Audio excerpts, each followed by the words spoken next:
Hello and welcome back to the channel. Today we're diving into my second quarter update of my journey through the Criterion Challenge. If you're not familiar with the Criterion Challenge, here's a quick refresher. The Criterion Challenge is a year-long film watching project, originally posted by someone on Letterboxd that includes 52 categories. The goal is to pick and watch one film from each category every week throughout the entire year. Now, here we are at the halfway mark of 2025, 26 weeks in, which means I am halfway through the challenge. In this video, I will be sharing my thoughts on the last 13 films that I watched as part of this journey, and without further ado, let's jump in.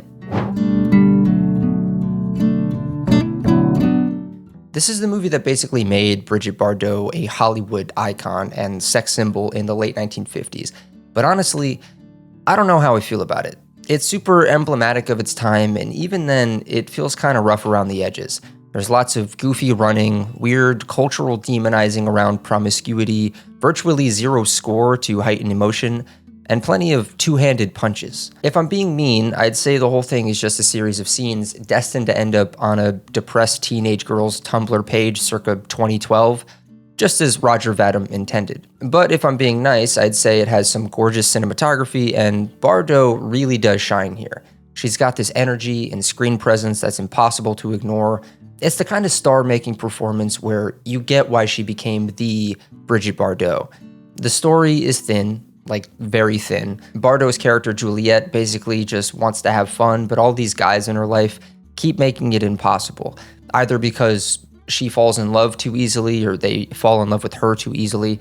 I think there's also something about her trying to make her husband a cuckold. Honestly, I have no idea what this movie is trying to say. It has a few funny moments and some pretty visuals, but it starts to drag after a while. Bardot makes it worth checking out, but beyond that, it's kind of a sleepy Wednesday night watch. I have to say that I had a blast with Le Corbeau or The Raven. It's a sharp little mystery thriller that leans hard on the mystery. Seriously, this thing keeps you guessing about who's behind it all right up until the final moments. The story is about a small French town torn apart by poison pen letters, each one exposing someone's dirty little secrets, usually infidelity. But naturally, this leads to paranoia, finger-pointing, and a whole lot of chaos. Apparently, it's based on a true story from 1920s France, which just makes it even more fascinating. What I love most is how the film dives into the idea of secrets, how everyone has something to hide, and how devastating it could be when those secrets come to light. The person behind the letters feels almost godlike in their omniscient ability to dig into people's lives and blow everything up. I've been on a bit of an Henri-Georges Clouzot kick lately. It started with Woman in Chains, and then I checked out Wages of Fear, which is probably his most famous film, and then Diabolique, which has some great Hitchcock vibes. Clouzot is often called the Hitchcock of France, and you could see why with Le Corbeau. There's a lot of the same tension and paranoia here, though honestly I wouldn't be surprised if Hitchcock himself was taking notes on this one. Maybe Hitchcock should be called the Clouzot of Hollywood. The performances are solid across the board, and the way the film captures the unraveling of this town is so distinctly French, specifically 1940s French. And sure, not everything is aged perfectly, but the sheer frenzy and paranoia it captures still hit pretty hard. It's even more impressive considering when it was made, during World War II. This movie has such a wild history behind it, and I'm itching to learn more about how it came to be. Overall, The Raven, Le Corbeau, is a tight, gripping mystery that's absolutely worth your time. If you're into Clouzot or just love a great mystery thriller, you owe it to yourself to check this one out. Like I just mentioned, Henri-Georges Clouzot has become something of an obsession for me lately, and La Verite, or The Truth, has only deepened my fascination with his work, even if it left me a little puzzled by the end. Coming off the heels of my love for Le Corbeau, The Wages of Fear, Diabolique, and Woman in Chains, I picked up La Verite during the Criterion flash sale in March as a bit of a blind buy. All I knew was that it starred Brigitte Bardot, here she is again, in what is often hailed her finest performance. And that was more than enough to pique my interest. And honestly, there is so much to love about this film. Bardot is, without question, giving the performance of her career here. She's captivating, raw, and completely alive in a way that transcends the screen. Alongside her, Sammy Frey as Gilbert, or Gilbert in French, delivers an equally mesmerizing performance. Clouzot's technical craft is also undeniable. The cinematography is stunning, the editing feels propulsive in a way that's distinct from his earlier work, and the use of music, an element that's often absent or understated in Clouzot's other films, adds a level of emotional resonance that kind of caught me off guard. It feels like Clouzot is adapting to the shifting cinematic sensibilities of the late 50s and early 60s, and you can see this evolution play out in real time.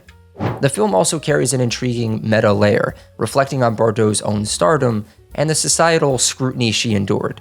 Bardot's Dominique is a symbol of sexual liberation, judged harshly by the conservative courtroom audience, a parallel to the way that Bardot herself was viewed in her time. Watching La Verite through a modern lens, the motivations and relationships can feel almost alien. The whirlwind romance, the declaration of love after mere days, the instant and overwhelming passion. It's hard not to feel a generational and cultural disconnect. And yet, the film is clearly aware of this, using Dominique as a stand-in for a younger, freer generation at odds with the moral rigidity of the establishment. By the end, though, I found myself wondering, does the explanation for the crime change how we see Dominique? Does it recontextualize her actions in a meaningful way? For me, the answer was no, unfortunately. Dominique remains a tragic figure, and while Bardot's performance is nothing short of a tour de force, the film's resolution left me kind of scratching my head, if I'm being honest. Ultimately, La Verite might not crack my top Clouzot films. It doesn't have the suffocating suspense of The Wages of Fear, or the icy precision of Diabolique, or the ultra-modern flair of Woman in Chains, but it's another testament to Clouzot's chameleon-like versatility as a filmmaker. Alright, buckle up. This review might upset you. I left The Worst Person in the World feeling conflicted. This was an interesting watch for me, mostly because it forced me to think about how much relatability plays a role in how I connect with a film. From the start, I didn't feel much of a connection to the main character, Julie. We're close in age. She turns 30 in the film and I'm 28, but her struggles didn't really align with mine. There's one exception though, her tendency to hop between hobbies and treat them as potential career paths. Early on, she bounces from wanting to be a doctor, to a psychologist, to a photographer, and that definitely hit home for me. But as the film shifted into exploring Julie's relationships, her desires, and her attempts to figure out what she wants in life, I found myself at a distance. This is often described as a coming-of-age film for your 30s, where turning 30 feels like the new 23. You're out there trying to find yourself, navigating career choices, love, and identity. And while I could see that intention, the execution felt a little scattered to me. The film's ideas about not having your life together, about being aimless and unsure, never fully landed for me because I didn't buy into Julie's supposed aimlessness.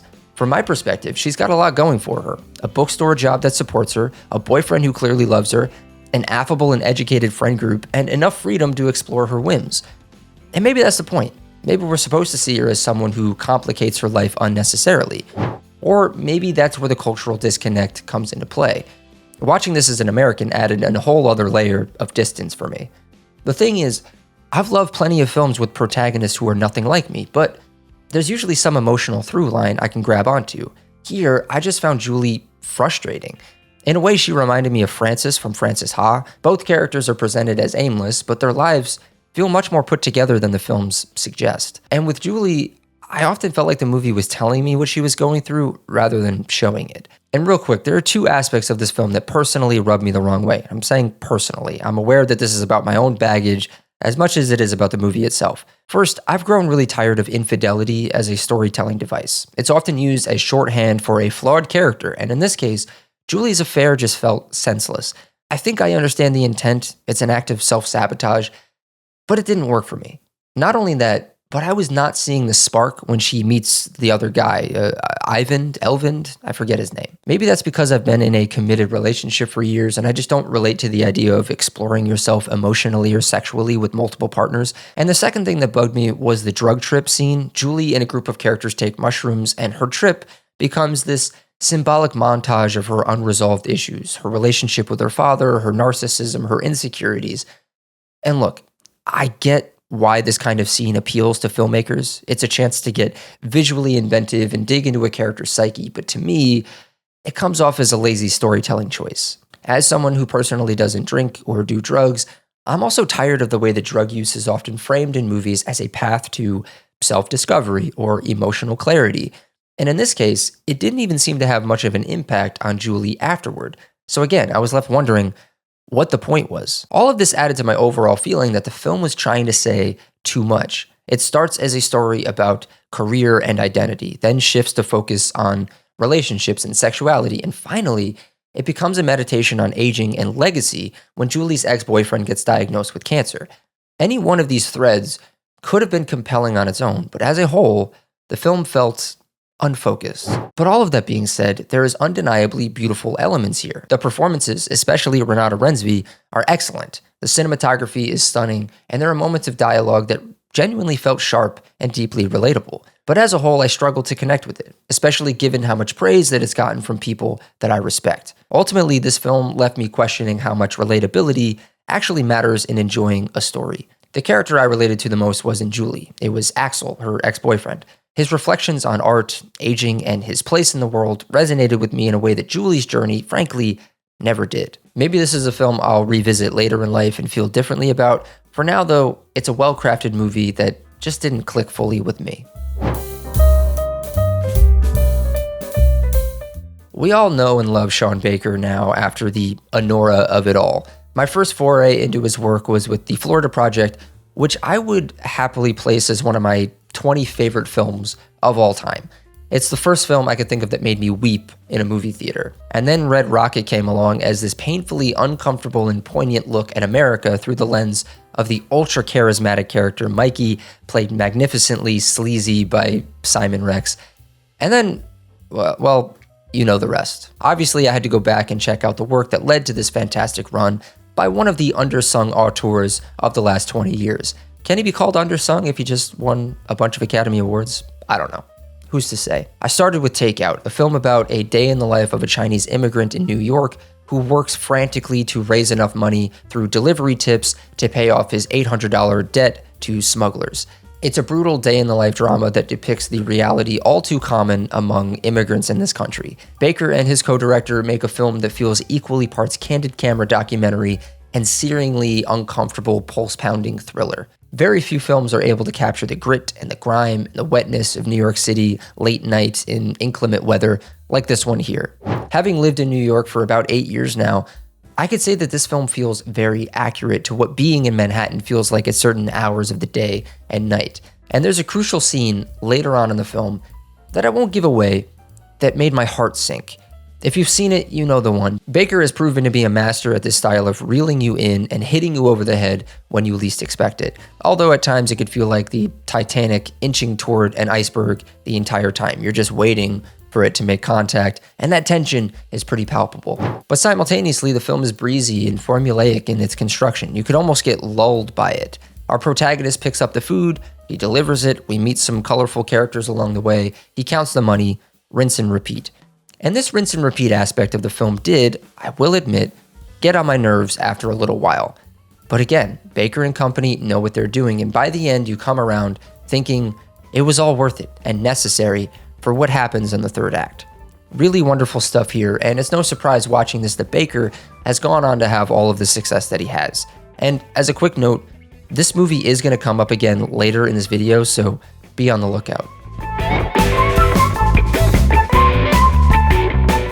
Tampopo is a delightful film. Good Lord, I never wanted to leave this little universe that Juzo Itami created here. The film is about a pair of truck drivers who happen upon a decrepit roadside shop that's selling ramen noodles. The widowed owner, Tampopo, begs them to help her turn her establishment into a paragon of the art of noodle soup making. Interspersed are these satirical vignettes about the importance of food to different aspects of human life. These vignettes offer some great genre mashups, and this felt at times like a big influence on Richard Linklater's Slacker, with its wandering camera bouncing from our maid storyline to the outskirts where some other interesting story was taking place. There are sequences that play out like an American Western, or for instance, Louis Buñuel will undoubtedly come to mind during the class-conscious scene where a group of corporate lackeys blindly follow their boss's lead by ordering the same meal. And there's one sequence where this old lady goes into a grocery store and she's squishing all the food. It had me laughing my ass off. The way the cooking is portrayed in this film will make the mouths of anyone with functioning eyes water. This is my first foray into the world of Juzo Itami, a filmmaker who has quickly shot up my list of filmmakers to dive headfirst into, and I really can't wait to see what else he has up his sleeve, because this was just a perfect joy to watch. Recently, I rewatched The Shape of Water after picking up a Criterion Blu-ray on a whim, and then after that, I decided to check out Guillermo del Toro's debut feature, Cronos. And I have to say, what a striking introduction to his career. It's no wonder del Toro has become the filmmaker he is today, given how confident and unique his debut is. From the beginning, del Toro's fascination with modernizing classic myths is clear. In Cronos, he adapts the vampire myth, infusing it with a fascinating alchemic twist. A blend of grotesque body horror, timeless fable, and futuristic yet nostalgic elements. It's equal parts B-movie horror and sweeping, visually stunning cinema with production design and cinematography that far exceed what you'd expect from a low-budget debut. The villains are delightfully exaggerated, almost like comic book characters come to life. Ron Perlman, in particular, is endlessly entertaining, devouring every scene with gleeful menace. That said, the pacing does feel uneven. The first half takes its time, perhaps too much time, while the climax feels surprisingly abrupt. At a pivotal moment, when Jesus ventures to retrieve the Latin text that explains his transformation, it feels like the story is just beginning. Yet the film is nearly over. I found myself wishing we'd spent more time with Jesus grappling with his new reality as this vampiric figure. But still, Cronos is a strong debut and a fascinating glimpse into the themes and style that del Toro would master in later films like Pan's Labyrinth, The Shape of Water, or Nightmare Alley. It's not perfect, but it's a testament to his singular vision and enduring creativity. This is where it all began, and what a beginning it is. When I was a kid, like a little kid, I really learned about death from River Phoenix.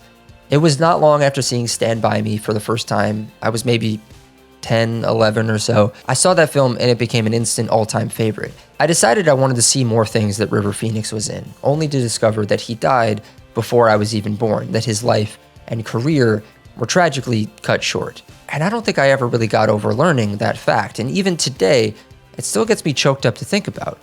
When I hear his name or see his face, I always think of Chris Chambers, his character from Stand By Me, crying because he was falsely accused of stealing the milk money at school. I have put more thought than I imagine just about anyone into the question, what if River Phoenix hadn't died in 1993? It's one of those unanswerable questions that just haunts me. Anyway, Dogfight has been on my radar since then, when I made a declaration to watch all of River Phoenix's films, a promise to myself that I still yet to keep. I knew next to nothing about Dogfight, but from the get-go, from the very opening minutes of this movie, I could tell this was something special. Much like his character in Stand By Me, River is playing a young man caught between two worlds, his sensitive side and the mask that he needs to show the world to prove his masculinity. Once you realize the game that these young men are playing that night, what the dogfight actually is, what follows is 15 to 20 minutes of pure dread and anger. You just want to pull Rose, played excellently by Lily Taylor, out of that situation and away from those childish, thoughtless Marines. It so effectively sets up the story that will soon unfold and set up our two protagonists as these polar opposites that the movie convinces you are meant for each other, as though one can't exist without the other. But beyond the romance that blossoms here, I love the tension between these two individuals. And when you get down to it, these two children. Eddie at one point says that he's turning 19 soon, and it hit me like a sack of bricks. Oh, right, he's just a kid. I was judging him so harshly for his childlike behavior, his belief that music doesn't make change, guns make change, until I remembered he was a kid who was probably scared as hell for the war that he was about to fight, one that he probably didn't understand in the first place. He somewhat gets it across in the bus in the morning after when he says, "It's all bullshit," referring to the lies that they keep telling each other and themselves. There were several powerful moments in this film that I found to be super effective. And that leads me to asking, why on God's green earth didn't Nancy Savoca become one of the hottest directors of the 90s? This was her second feature film, and it's directed with the confidence of someone with a decade already under their belt. From the camera movement, to the blocking, to the performances, to just the narrative cohesion in general, it feels confident and understood. And while she does have a few notable credits after this film, it does feel like her directing career fizzled. And after watching this, It's a shame. I'm going to wrap this up because I'm rambling, but this definitely had an impact on me that I can't say I was expecting, especially with the final scene of the movie. Savoca really directs the scene with so much patience and care, having Eddie go to the bar across the street before going to see Rose. And it feels like such an odd choice, but in retrospect, it feels more human. And that's the key word for this movie. It has a humanity to it that almost sneaks in and surprises you. Little moments like the bartender with the belly dancer tattoo or the snooty waiter who's just doing his job help round out this world and hold the pieces together a little tighter. Okay, I am rambling again. Great movie. Go watch it and rest easy, River. A few weeks ago, I was at work. I pulled a muscle in my back and I was in a ton of pain. And I was in my hotel room and I decided to put on Beau Travail. And if nothing else, Beau Travail made me want to get back in shape. Fortunately, this film offers much more than just fitness inspiration. Here's what makes this film worth your time. 1, the cinematography. 2, scene number 1. 3, Denis Lavant. And 4, the music. There are probably countless analytical essays out there that dissect the film's loose narrative and provide context, but honestly, I don't think I need them. The visuals alone create a truly hypnotic experience. I've seen my fair share of formally experimental, loose narrative films, but they often have a way of letting your mind wander. But this one, somehow, some way, held my attention entirely. Whether it was the scenes of ripped, muscular men leaping over logs, swinging pickaxes into the dirt, or grappling in the desert, the imagery kept me entranced. The cinematography is nothing short of breathtaking. The camera always seems to find the quote-unquote correct angle. It felt motivated and yet so effortless. The film also feels timeless. If someone told me it came out last week, I'd believe them. The fact that Beau Travail is over 20 years old is astonishing, especially considering how pristine and contemporary it looks. It's no wonder so many filmmakers cite this as a major inspiration. So yes, the cinematography is stunning. You probably already knew that. What I didn't anticipate was how much this film would reinforce my opinion that Denis Lavant is one of the most fearless performers I've ever seen. This is only my third film of his that I've watched after Holy Motors and Mauvais Song, but he has an undeniable ability to captivate whenever he's on screen. Lavant is such a physical performer, maybe the most physical performer. Whether he's doing push-ups, sprinting down a Parisian street, or writhing on the ground, it feels like he's invincible. And here, that invincibility added extra menace to his character. Ultimately, films like this help you recalibrate your stance on cinema. If for you, cinema is first and foremost about sight and sound, Beau Travail is a masterpiece. But if you need the comfort of a clear, digestible narrative, it might feel more like a modern art piece projected in a dark room at the Museum of Modern Art. Even so, I hope you can marvel at the visuals and maybe lose track of time watching a group of men stretch in the sand. I find that I fall somewhere in the middle, with a healthy ability to take a stroll in either direction. I don't feel like I need the clarity and digestibility, but it might have been nice, and it might have added to my enjoyment of this one a little bit more.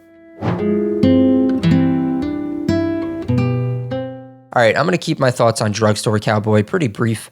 I didn't come away feeling particularly impressed or engaged. As far as movies about addiction go, this one feels like theater kids playing dress-up in the junkie genre. I struggled to believe that any of these characters were actual addicts. There's this sheen of coolness around Matt Dillon's character Bob that just doesn't sit right with me. He's portrayed as the suave mastermind, even as his schemes repeatedly backfire. Kelly Lynch's performance really stood out to me, but not in a good way. Much of the dialogue feels like it was written by people with only a surface-level understanding of addiction, though I know it was based on a novel, presumably by someone with deeper insight. Still, the execution feels off. Matt Dillon's performance does improve in the latter half, but overall the cast feels like they're playing roles rather than embodying them.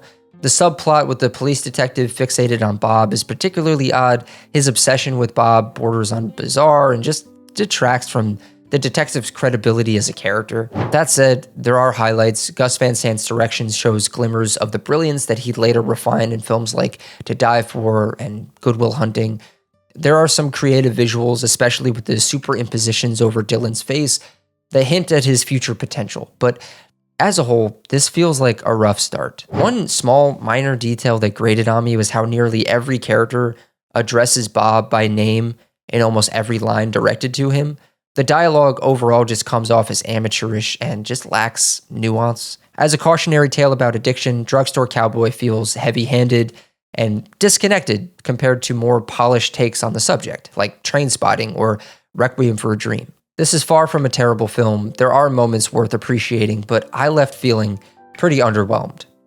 I do, however, have a new genuine fear of putting a hat on a bed, so there's that. Okay, before I say anything further about Alambrista, the main takeaway should be that I'm urging everyone watching this video, especially if you live in the United States, to find 90 minutes in the coming days, weeks, whatever, and watch this film from 1977. And then I have to address a couple elephants in the room. The first one is that I have to marvel at the fact that sometimes the universe just knows things and steers you in certain directions. Your mileage may vary on that. I'm not a huge believer in the universe's guiding hand or whatever, but in this instance, my journey to this film was a bit too spooky to ignore. One of the categories in this Criterion challenge was to use a random number generator and watch the film with that spine number. Well, my random number generator landed on 609, which turned out to be this Spanish language film that I'd never heard of from 1977 called Alambrista. Cut to 6 months later, and, well, the state of the country is in disarray. That's the other elephant in the room, especially as it pertains to immigration and human rights. Over the last few weeks, months, what even is time anymore, this issue in America has been gnawing at me, as it has been for many others. I won't go too into the weeds with the state of the US right now because I want to focus on the film, but for this film to come to my attention at this moment in American history, and for me to feel as though it could have been made last year, when in fact it was made nearly half a century ago, says a lot about how little America has changed. Okay, now with all that out of the way, what a goddamn film. I had no clue what to expect from this mighty $200,000 movie about the lives of undocumented Mexican immigrants from their point of view. Specifically, the experience of Roberto as he sneaks into the US in search of work so that he could send money back to his wife and care for their newborn child. What follows is essentially a road movie that depicts the harrowing journeys of the men and women who come to this country in search of a better life. Now, I don't know much about Robert M. Young, the director of this film, but the way he films this movie is truly like watching someone who has a looking glass into the future. The way that this film shares DNA with so many filmmakers who would come after him, most notably I detect a lot of Sean Baker, is staggering. The film has the grit of one made in 1977, but truly looks like it could have been made in the last 10 years by a filmmaker with a skilled enough hand. The biggest comparison I can offer, since I saw it so recently and I talked about it in this video, is Sean Baker's Takeout. Both films act as this fish-out-of-water road movie about characters stuck behind a language barrier trying to make money to send to their loved ones back home. In the same way that Sean Baker has been able to make us quake when we see his characters thriving, so too does Young here in this film. This Verite style of filmmaking, which I believe is taken from Young's time as a documentarian, really erases all distance we might have from Roberto and his story. The handheld camera runs the risk of being erratic and jarring, which is sometimes the case in Takeout, but Young always finds the right place to aim the camera. His use of framing is so thought out and smart even when it feels like it's on the fly. For instance, without spoiling it, a simple shot of the underside of a train car has the ability to make me clutch my chest and say, "Oh, f**k," out loud. I don't think I've had a moment like that happen to me since watching Michael Haneke's Caché. And while we're at it, we got to talk about the editing and score of Alambrista. Both are unexpected, but both move this film along with so much gusto that you catch yourself forgetting how to breathe sometimes. The score felt like I was watching Birdman or Apple TV's The Studio, and the editing never lets your mind wander with its zippy pacing until it really wants you to sit in what it's showing you. Very quickly, you start to fear for Roberto at every turn. Every character that he meets could be friend or foe. When he meets Sharon, a waitress at a cafe, it's a breath of fresh air before that air is stripped from your lungs. The same goes for Joe and the men that he meets when he first crosses the border. Speaking of Sharon, there was a shot in this movie that nearly made me cry, though it probably wasn't the intention and certainly wasn't the only time. Sharon, the waitress, meets Roberto a few days after he's entered the country. He hasn't slept in who knows how long. His body is so tired he passes out right in the cafe. She can't leave him on the street or he'll get robbed, so she and the chef pick up Roberto and walk his limp body to someplace safe.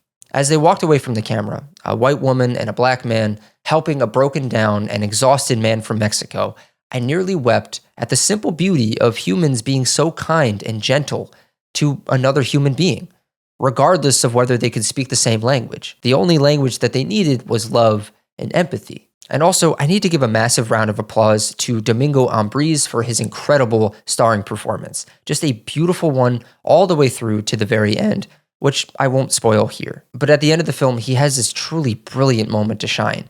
Again, without spoiling it, I'll just say that a man like Roberto, after leaping over so many hurdles, can only bottle up his stress for so long. And then the ending, that's when I knew. That's when I said, yep, they stuck the landing. Again, if you've watched this far, I don't want to spoil it for you, but I nearly cried once more as my computer screen dipped to black after the credits, and I was left staring at myself in the black mirror, wondering if I felt any kinship with this nation anymore, or if I ever did to begin with. I don't have some nice bow to wrap up this review, other than to say that this film is as relevant today as it was almost 50 years ago, and we've got a long way to go, it seems. This is probably my favorite one of this batch of films, and what an unexpected one it was, and really, that's sort of the point of this whole Criterion challenge. So please, for the love of God, go watch Alambrista. The Lady Vanishes is a delightfully twisty romp of a film. Once you get past the 1930s jargon and fast-talking exposition of it all, you get a pulpy little bottle thriller set on a train, where an old woman has gone missing and yet everyone claims that she was never there to begin with.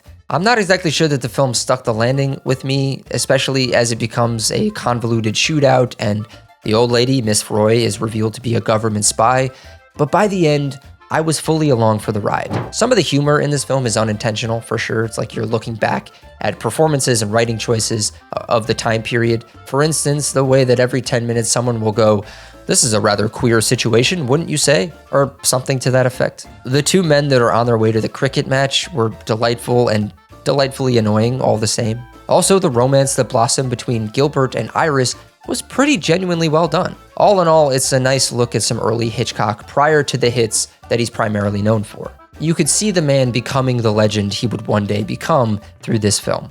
There were moments in this film where I could only imagine what audiences in 1938 must have been feeling, squirming in their seats when Iris and Gilbert drink from glasses that we have reason to believe may have been spiked with mind-altering drugs. There's just a lot of brilliant filmmaking techniques in this, and it's extra brilliant given the relative infancy of the medium at the time. So just yesterday, I finished up quarter 2 of the Criterion Challenge with F for Fake, and man, what a trip. I finished it and I just sat there baffled thinking, what did I just watch? I actually needed some help unpacking it, so I dove into the Criterion Extras where luckily, Peter Bogdanovich breaks it all down. And thank God for that, because this movie is a wild and, at times, confusing ride. But here's the gist. It started as a documentary by this guy Francois Reichenbach, who wanted to tell a story of Elmire, a notorious art forger. Elmire was infamous for making fake masterpieces in the styles of Picasso, Modigliani, you name it, but he never outright admitted it. And then there's Clifford Irving, who was writing a biography about Elmire, while also, hilariously, being exposed as a fraud himself, because it turns out Irving had faked an autobiography of Howard Hughes. That blew up spectacularly. Howard Hughes publicly denied it, and Reichenbach's documentary kind of fell apart. Enter Orson Welles, who takes this half-finished project, adds his own magic, and turns it into something completely unique. The whole thing culminates in this mad swirl of ideas about art, forgery, truth, and lies, all tied together with Welles's flair for storytelling. The editing in this movie is truly something else. Fast, chaotic, almost overwhelming at times. It feels like Welles is daring you to keep up.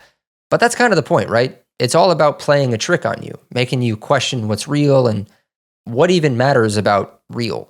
It's brilliant, but also kind of exhausting in the best way. What I also love is how Welles reflects on himself here. Like, he brings up the War of the Worlds broadcast.